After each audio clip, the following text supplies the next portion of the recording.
Hello friends, नमस्ते।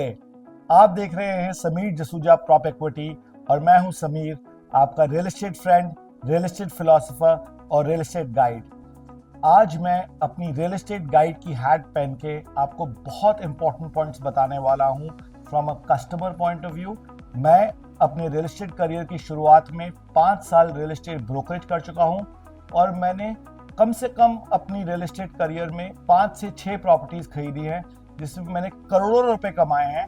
और एक जगह बहुत बड़ी बेवकूफ़ी भी की है जिसमें मुझे कोर्ट जाना पड़ा और 10 साल कोर्ट के धक्के खाने पड़े। और जैसे मैं पहले वीडियोस में बोल चुका हूं कि मुझे सिर्फ तारीख पे तारीख मिलती थी और 10 साल के बाद मैं बस अपना कैपिटल या प्रिंसिपल ही रिकवर कर पाया, जबकि वो प्रॉपर्टी 5 गुना हो चुकी थी उस टाइम फ्रेम के बीच में। आज ये इंपॉर्टेंट चीज़ें ध्यान में रखना बहुत ज़रूरी है क्योंकि रियल एस्टेट मार्केट्स अपनी पीक पे हैं और जब रियल एस्टेट मार्केट्स अपनी पीक पे होती हैं, जैसे स्टॉक मार्केट्स भी अपनी पीक पे होती हैं, तो गलती करने के चांसेस बहुत ज़्यादा हो जाते हैं। क्योंकि एक तो हम सब में एक ग्रीड फैक्टर होता है, हमें लगता है कि हम आज इन्वेस्टमेंट नहीं करेंगे तो हम बस मिस कर जाएंगे। दूसरी, हम प्रॉपरली रिसर्च नहीं कर पाते क्योंकि हमें जल्दी लगी हुई होती है और डिटेल रिसर्च करना इस टाइम पे सबसे ज़्यादा ज़रूरी होता है। और तीसरा कि इस टाइम पे सभी लोग उस होड़ में लगे हुए होते हैं कि हम इन्वेस्ट कर लें और पैसे बना लें, और फ्रेंड्स एंड फैमिली हमें बहुत ज़्यादा एडवाइस करते हैं उस टाइम पे और वो एडवाइस हम ले लेते हैं और कई बार बहुत बड़ी गलती कर जाते हैं जिसको हम बाद में बहुत ज़्यादा रिग्रेट करते हैं। और सबसे इम्पॉर्टेंट चीज़ ये है कि जब आप यूजुअली प्रॉपर्टी खरीदते हैं तो आप once in a lifetime ये बिग डिसीजन मेक करते हैं और उस फैसले को करने के लिए गलती की कोई भी गुंजाइश होनी नहीं चाहिए। और आज मैं आपको ये बताना चाहता हूँ कि आपका ये बड़ा फैसला करने के लिए मैं हूं ना आपके लिए हमेशा। Please write to us at propequity.in before you make that big decision। और ये सब जो इम्पोर्टेंट चीज़ें हैं जो आपकी डिसीजन को बिल्कुल राइट मेक करेंगी, मैं आपको डिटेल में बताऊंगा। And I would request you कि आप इस वीडियो के एंड तक बने रहें and please like, share and subscribe to our channel so that we can help you make that biggest decision of yours in the right fashion। इससे पहले कि मैं आपको डिटेल में ये पॉइंट्स बताऊं, दो चीज़ें मैं दोबारा दोहराऊंगा। एक तो आप करोड़ों रुपए कमा सकते हैं आज की मार्केट में भी, जो कि दुगनी हो चुकी है। मार्केट्स रियल एस्टेट की 3 लाख करोड़ से 6 लाख करोड़ की हो चुकी है पिछले 2.5 सालों में।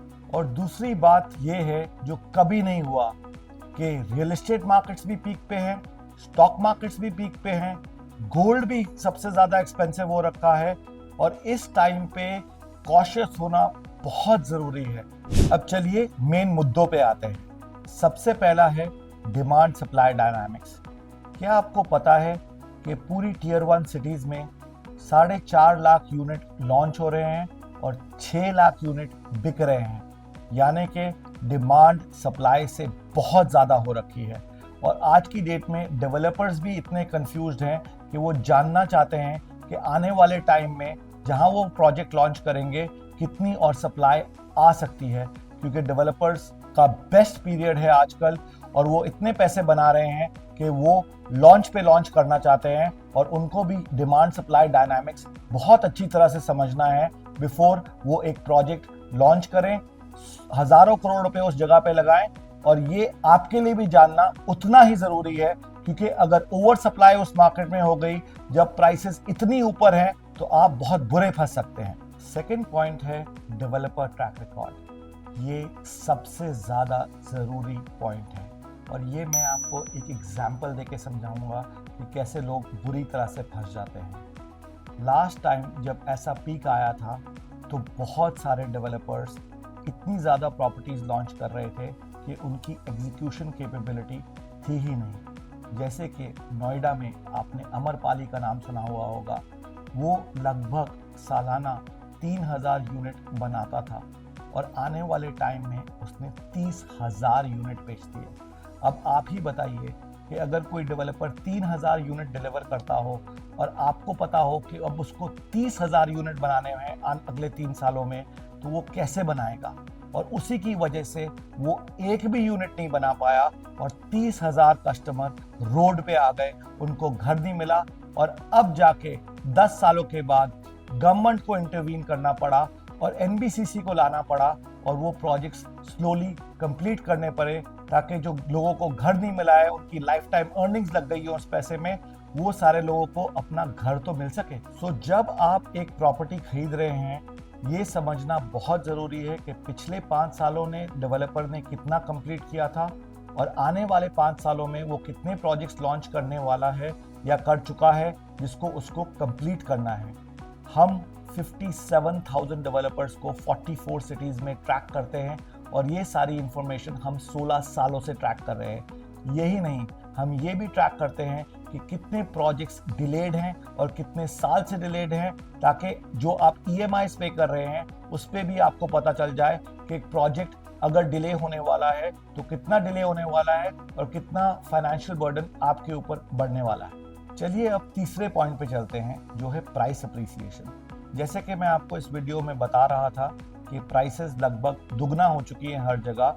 ये समझना बहुत ज़रूरी है कि 3 से 4 साल पहले प्राइसेस उस एरिया में क्या थी और आज क्या हो गई है। उससे आपको ये पता चलेगा कि प्राइस अप्रिसिएशन एग्जैक्टली उस एरिया में कितनी हो चुकी है और क्या और पोटेंशियल है उस प्राइस अप्रिसिएशन का होने का।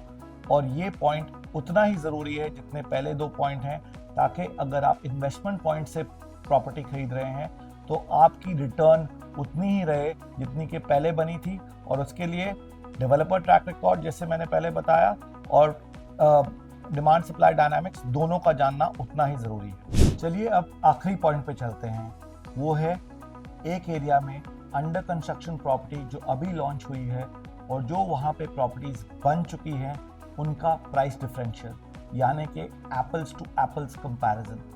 ये एप्पल्स टू एप्पल कंपैरिजन करने के लिए ये भी बहुत समझना ज़रूरी है कि जो प्रोजेक्ट अंडर कंस्ट्रक्शन है, क्या वो बेटर स्पेसिफिकेशंस या बेटर अमेनिटीज़ लेके आ रहा है जिसकी वजह से वो डेवलपर प्रीमियम मांग रहा है, या वो सेम ही प्रोजेक्ट लेके आ रहा है उस जगह पे बट महंगी प्राइसेस पे लेके आ रहा है क्योंकि प्रोजेक्ट नया है।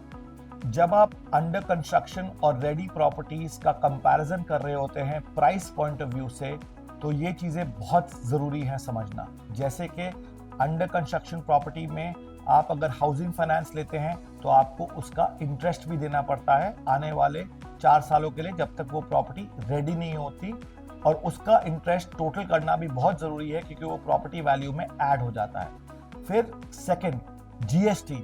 हर अंडर कंस्ट्रक्शन प्रॉपर्टी पे जीएसटी लगता है और रेडी प्रॉपर्टी पे कोई जीएसटी नहीं लगता, और जीएसटी लगभग 5% होता है, तो वो 5% भी प्रॉपर्टी वैल्यू में ऐड करना बहुत ज़रूरी है। थर्ड है रेंटल। अगर आप एक रेडी प्रॉपर्टी खरीदते तो उसको आप रेंट पे चढ़ा सकते या उस प्रॉपर्टी में मूव कर जाते और रेंट बचा लेते, तो आने वाले 3 से 4 सालों में जो अंडर कंस्ट्रक्शन प्रॉपर्टी आपको नहीं मिलेगी उसका टोटल रेंटल कैलकुलेशन के क्या पोटेंशियल रेंट हो सकता है जो आप देते हैं या कमा सकते हैं, वो भी ऐड करना बहुत ज़रूरी है। जब ये आप तीनों प्राइस पॉइंट्स ऐड कर लेंगे ओवरऑल प्राइस पे, तो आपका लमसम निकलेगा जो एक अंडर कंस्ट्रक्शन प्रॉपर्टी के लिए आप देने वाले हैं compare to a secondary property. जब आप अंडर कंस्ट्रक्शन प्रॉपर्टी की प्राइस में नोशनल रेंट, या जो कि वो रेंट आपको मिलती या रेंट आप वो बचा लेते अगर आप उस प्रॉपर्टी में मूव कर जाते, वो नोशनल रेंट, जीएसटी जो कि लगभग 5% के करीब होती है, और हाउसिंग फाइनेंस जो आपने प्रॉपर्टी के रेडी होने तक दिया है, क्योंकि उसके बाद एप्पल्स टू एप्पल कंपैरिजन के पॉइंट ऑफ व्यू से दोनों इक्वल हो जाती है, यानी कि ready property versus ready property. जब आप ये तीनों पॉइंट्स कैलकुलेट कर लेते हैं और ओवरऑल प्राइस पे ऐड कर लेते हैं, तब आपकी ओवरऑल अंडर कंस्ट्रक्शन प्रॉपर्टी की रियल प्राइस निकल के आती है।